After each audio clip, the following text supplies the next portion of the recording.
I get it. You scroll through a sea of glossy photos, read a handful of glowing headlines, and then you finally click add to cart only to discover the binoculars feel like a tiny telescope you have to hold at arm's length, or the lenses fog up the minute you step into a misty forest.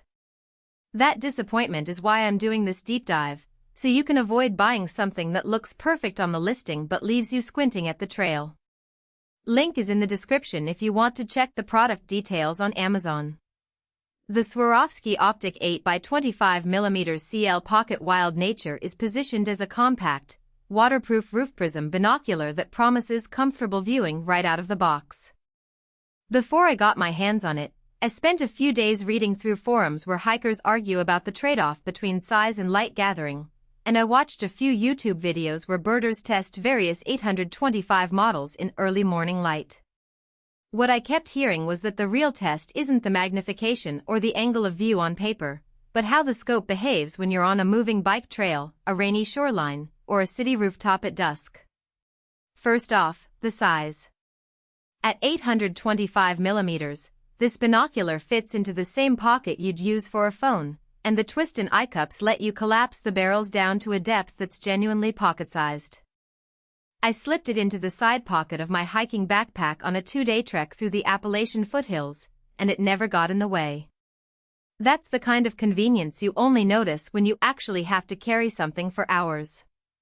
The waterproof claim held up when a sudden downpour drenched me on the ridge. There was no condensation inside the barrels, and the rubber sealing felt tight enough that I didn't have to wipe the lenses dry before the next look. Now, the practical side of the optics. With 8 magnification and a 6.8-degree field of view, you get a decent window onto the landscape, which is useful for scanning a horizon while you're on a bike ride. I tested it on a 20-kilometer cycling loop with a mix of open road and forested sections.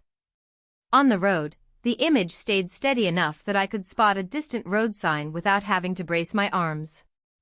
In the woods, the narrower field meant I had to sweep a bit more, but the image remained sharp across the center and stayed crisp to the edges, a hallmark of a well-aligned roof prism. Light gathering is where the 25mm objective shows its limits. In bright daylight, the view is bright and contrasty, but during twilight or under dense canopy, the scene gets a little dimmer than what you'd see with a 1042. I tried it at a local birdwatching hide around sunset. While I could identify a few warblers perched on a branch, the smaller, more distant birds blended into the background. That's not a defect, it's simply the physics of a smaller objective lens. If you're planning on serious low-light wildlife spotting, you'll probably want a larger objective model. But if your primary use is daytime hiking, trail running, or casual city scouting, the trade-off in size versus low-light performance feels reasonable. Comfort is surprisingly good for a compact pair.